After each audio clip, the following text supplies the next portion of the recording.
मित्रों, सनातन धर्म में पुनर्जन्म की अवधारणा गहरी और जटिल है। श्रीमद् भगवद गीता के अनुसार आत्मा अमर है और केवल शरीर बदलता है, जैसे पुराने वस्त्र त्याग कर नए धारण किए जाते हैं। पुनर्जन्म का आधार व्यक्ति के कर्म और उनके फल, कर्मफल पर निर्भर करता है। श्रीमद् भगवद गीता में भगवान श्री कृष्ण स्पष्ट रूप से कहते हैं, जातस्य हि ध्रुवो मृत्यु ध्रुवं जन्म मृतस्य च, अर्थात जो जन्म लेता है उसकी मृत्यु निश्चित है और जो मरता है उसका पुनर्जन्म भी निश्चित है। मित्रों, अब सवाल यह उठता है, क्या एक ही परिवार में पुनर्जन्म संभव है? तो इसका उत्तर है हाँ। सनातन धर्म के अनुसार आत्मा का पुनर्जन्म उसी परिवार, वंश या समाज में हो सकता है जहां उसके अधूरे कर्म बचे हों। यह पुनर्जन्म कर्मों के अनुसार निर्धारित होता है। यदि किसी आत्मा के विशेष रिश्तों से अटूट कर्म बंधन होते हैं तो वह अपने ही कुल या परिवार में पुनः जन्म ले सकती है। कई बार गहरी भावनात्मक और मानसिक इच्छाएं आत्मा को पुनः उसी कुल में खींच लाती हैं। माता पिता, संतान या प्रियजन के प्रति अत्यधिक लगाव पुनर्जन्म को प्रभावित कर सकता है। यदि किसी व्यक्ति ने अपने कुल के लिए महान पुण्य किए हैं तो संभव है कि वह फिर उसी कुल में जन्म ले और परिवार को आगे बढ़ाए। इसके विपरीत, यदि किसी ने अपने परिवार के साथ अन्याय किया हो तो वह दंडस्वरूप उसी परिवार में जन्म लेकर अपने पूर्व कर्मों का भोग कर सकता है।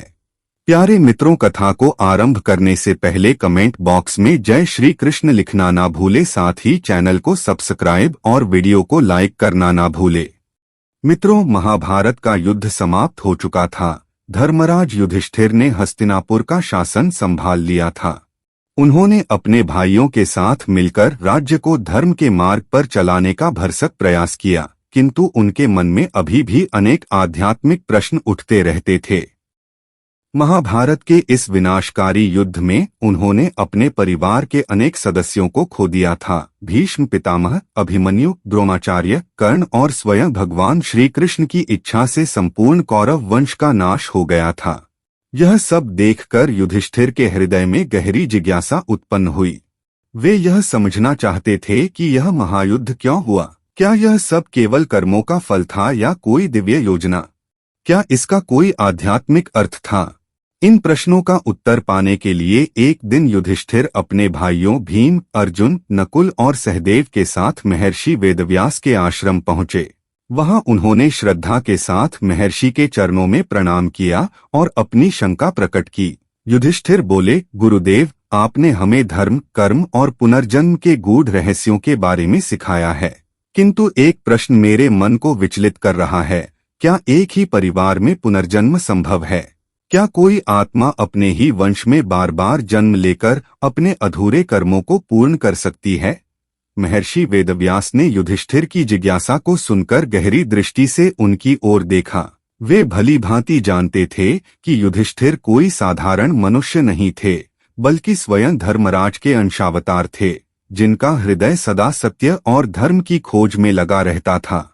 कुछ क्षण मौन रहने के बाद महर्षि वेदव्यास गंभीर स्वर में बोले, वत्स युधिष्ठिर, पुनर्जन्म का रहस्य अत्यंत गूढ़ है।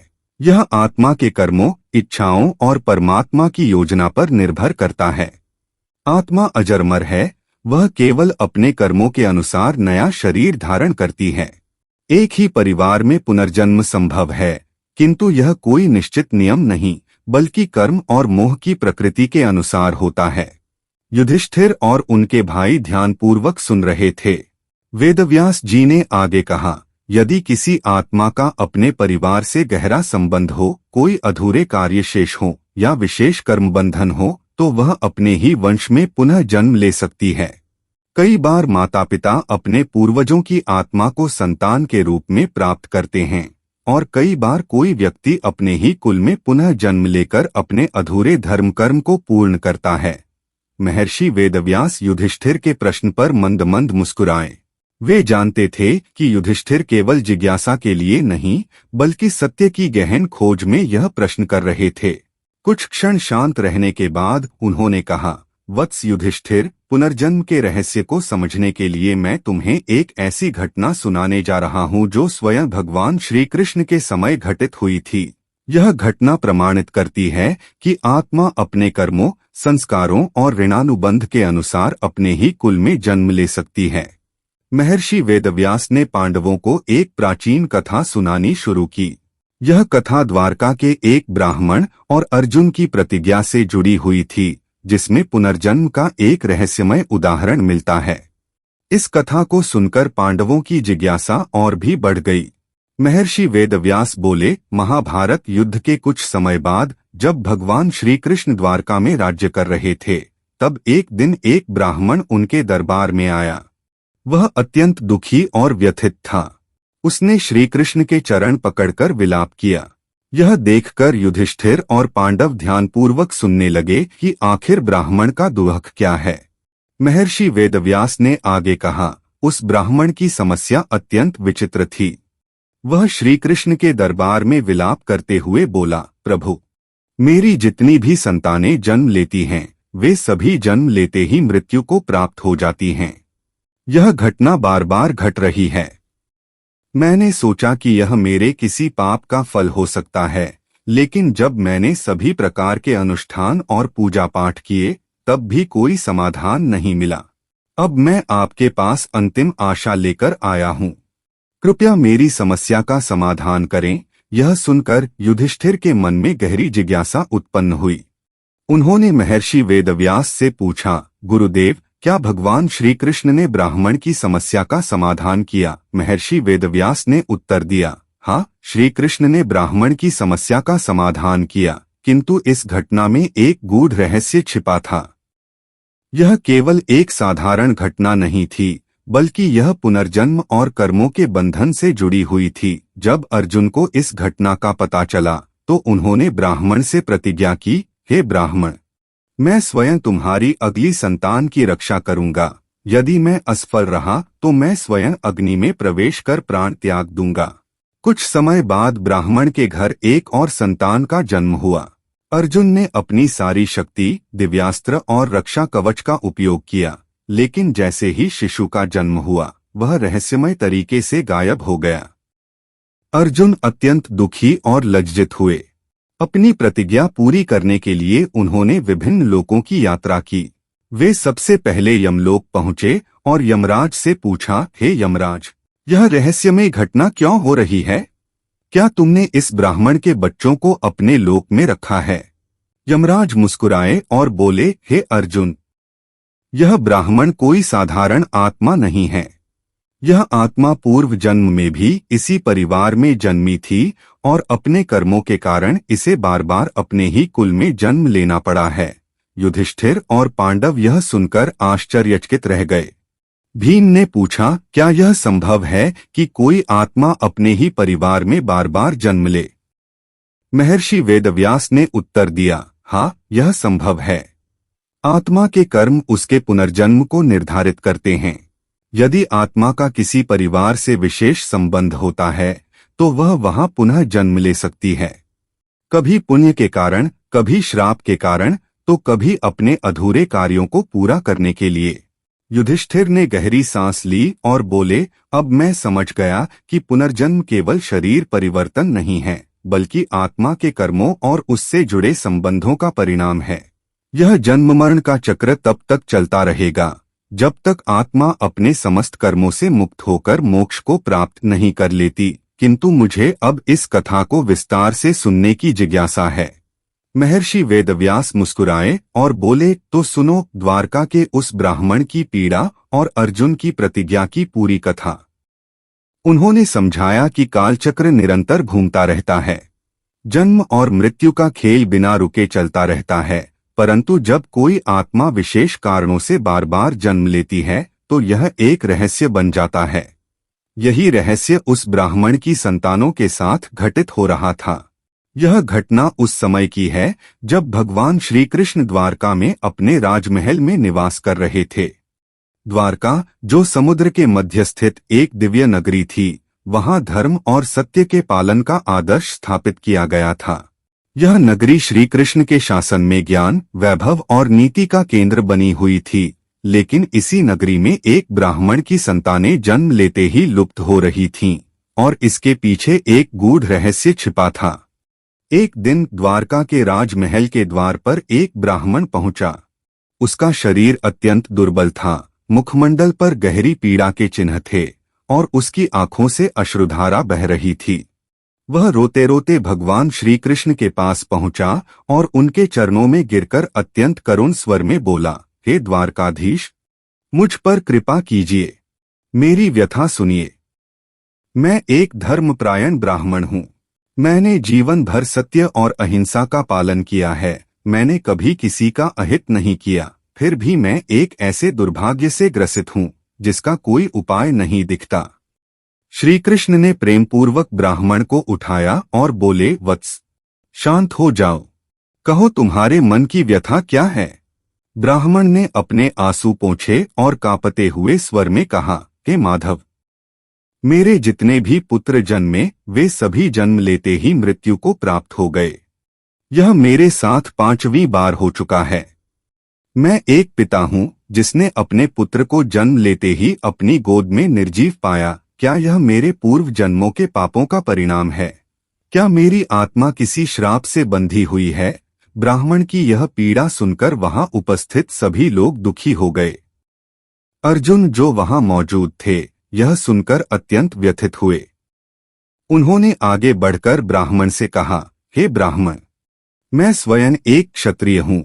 मैं अपने शस्त्रों की शक्ति और दिव्य अस्त्रों के बल से तुम्हारे अगले पुत्र की रक्षा करूंगा।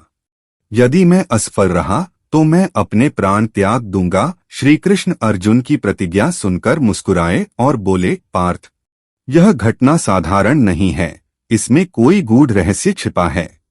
इसे समझने के लिए केवल बल ही नहीं बल्कि सत्य का ज्ञान भी आवश्यक है। किंतु अर्जुन अपनी प्रतिज्ञा पर अडिग रहे। उन्होंने ब्राह्मण को विश्वास दिलाया कि वे हर संभव प्रयास करके उसके पुत्र की रक्षा करेंगे। जब अर्जुन ने यह प्रतिज्ञा ली तो श्री कृष्ण ने एक रहस्यमयी मुस्कान दी। उनके नेत्रों में एक दिव्य चमक थी, मानो वे पहले से जानते थे कि आगे क्या होने वाला है। अर्जुन ने ब्राह्मण से कहा, हे ब्राह्मण, इस बार जब तुम्हारी संतान जन्म ले तो मुझे बुला लेना। मैं स्वयं अपनी दिव्य शक्तियों से इसकी रक्षा करूंगा। कोई भी इसे मार नहीं पाएगा। ब्राह्मण को अब अर्जुन पर विश्वास था। उसने श्री कृष्ण के चरणों में प्रणाम किया और अपने घर लौट गया। परंतु क्या इस बार भी वही होगा जो पिछले 5 बार हुआ था? क्या अर्जुन अपने वचन को निभा पाएंगे या फिर इस घटना के पीछे कोई दिव्य लीला चल रही थी? समय बीता और वह दिन आ पहुंचा जब ब्राह्मण की संतान जन्म लेने वाली थी। द्वारका के नागरिक भी इस घटना को लेकर उत्सुक थे, क्योंकि यह केवल एक पिता की पीड़ा नहीं थी बल्कि पुनर्जन्म और कर्म के गूढ़ रहस्यों से जुड़ी एक महत्वपूर्ण घटना थी। अर्जुन ने अपनी दिव्य शक्तियों और गांडीव धनुष की रक्षा चक्र से ब्राह्मण के घर को सुरक्षित कर दिया।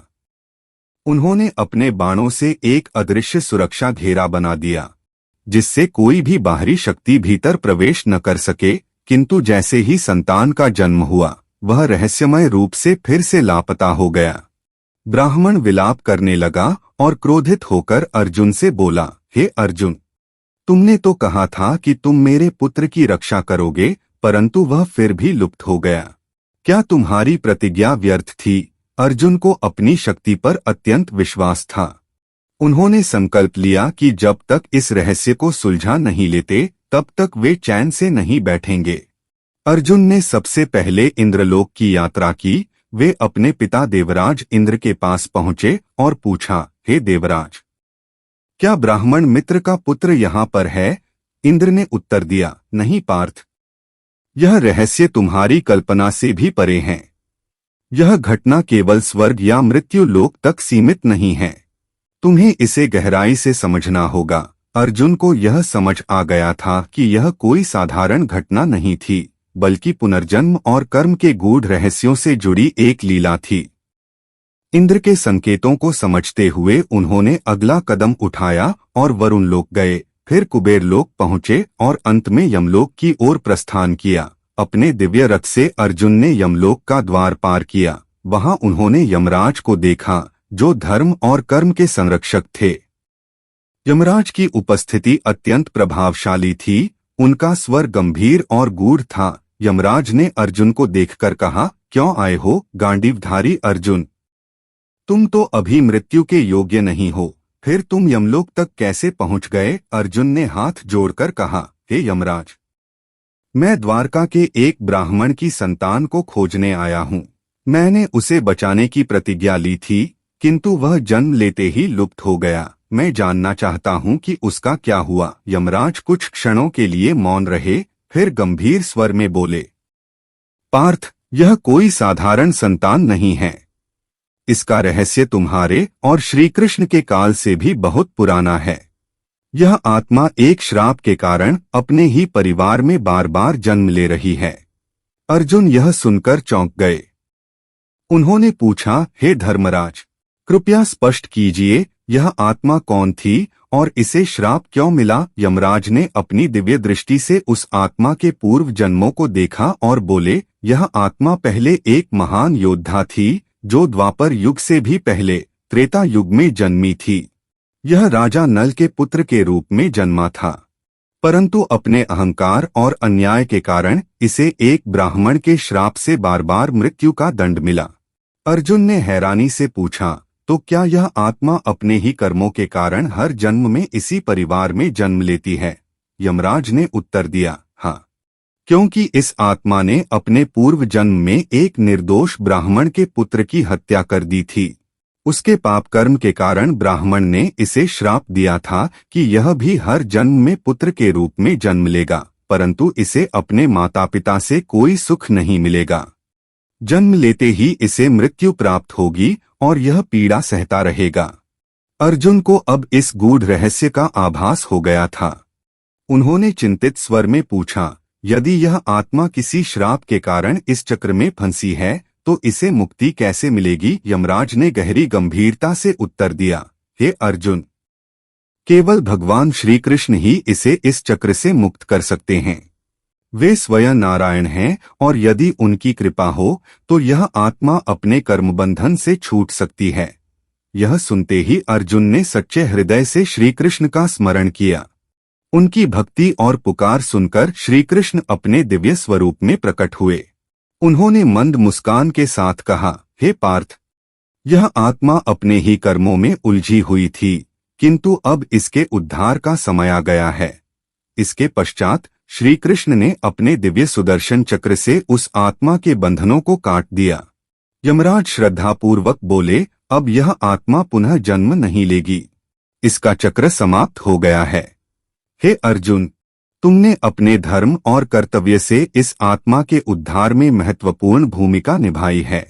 श्री कृष्ण और अर्जुन ने अपनी दिव्य शक्ति से उस ब्राह्मण के पुत्र को पुनः जीवित कर दिया और उसे द्वारका में उसके माता पिता को सौंप दिया। जब ब्राह्मण ने अपने पुत्र को जीवित देखा तो उसकी आंखों में आंसू आ गए। वह आश्चर्य और हर्ष से भर उठा। श्रद्धा से नतमस्तक होकर उसने श्री कृष्ण और अर्जुन को धन्यवाद दिया। इस घटना ने अर्जुन को गहरे चिंतन में डाल दिया। उन्होंने अनुभव किया कि कर्म, पुनर्जन्म और श्राप का रहस्य अत्यंत गूढ़ और विस्तृत है। यह केवल एक जन्म की बात नहीं थी, बल्कि आत्मा की अनवरत यात्रा थी, जो तब तक चलती रहती है जब तक वह अपने कर्मों के बंधन से मुक्त नहीं हो जाती। तब श्री कृष्ण ने मुस्कुराते हुए कहा, हे पार्थ, यह घटना तुम्हें यह सिखाने के लिए हुई कि आत्मा अपने कर्मों के अनुसार जन्म लेती है, किंतु जब कोई सत्य और धर्म के मार्ग पर अडिग रहता है तो उसे मोक्ष की प्राप्ति होती है। अर्जुन ने श्रद्धा से सिर झुकाकर उत्तर दिया, हे केशव, अब मैं पुनर्जन्म और कर्म के गूढ़ रहस्य को भली भांति समझ गया। सत्य और धर्म ही आत्मा की मुक्ति का मार्ग है। जब युधिष्ठिर और अन्य पांडवों ने यह कथा सुनी तो वे आश्चर्यचकित रह गए। उनकी जिज्ञासा और भी बढ़ गई। तब महर्षि वेदव्यास ने गंभीर स्वर में कहा, हे धर्मराज, यह घटना पुनर्जन्म के सत्य को प्रमाणित करती है। आत्मा अपने कर्मों के अनुसार जन्म लेती है और कभी कभी अपने परिवार या कुल से जुड़े कर्मों के कारण बार बार वहीं जन्म धारण करती है। यही कारण है कि कुछ लोग अपने पूर्व जन्म की स्मृतियां रखते हैं। युधिष्ठिर ने सिर झुकाकर कहा, हे गुरुदेव, अब मेरी शंका का समाधान हो गया। पुनर्जन्म का रहस्य अद्भुत और गूढ़ है, किंतु धर्म ही इसका एकमात्र समाधान है। यदि मनुष्य धर्म के मार्ग पर अडिग रहे तो वह इस जन्म मृत्यु के चक्र से मुक्त हो सकता है। तो मित्रों, पुनर्जन्म का रहस्य गूढ़ और अद्भुत है, जिसे केवल ईश्वर ही जानते हैं। यदि किसी आत्मा के कर्म किसी विशेष परिवार या कुल से जुड़े होते हैं तो पुनर्जन्म उसी परिवार में संभव हो सकता है। जन्म मृत्यु के चक्र से मुक्ति का एकमात्र साधन धर्म का पालन करना है। शास्त्रों में ऐसे अनेक प्रमाण मिलते हैं जो पुनर्जन्म की अवधारणा को बल प्रदान करते हैं। आत्मा की मुक्ति के लिए सत्य और धर्म के मार्ग पर चलना आवश्यक है।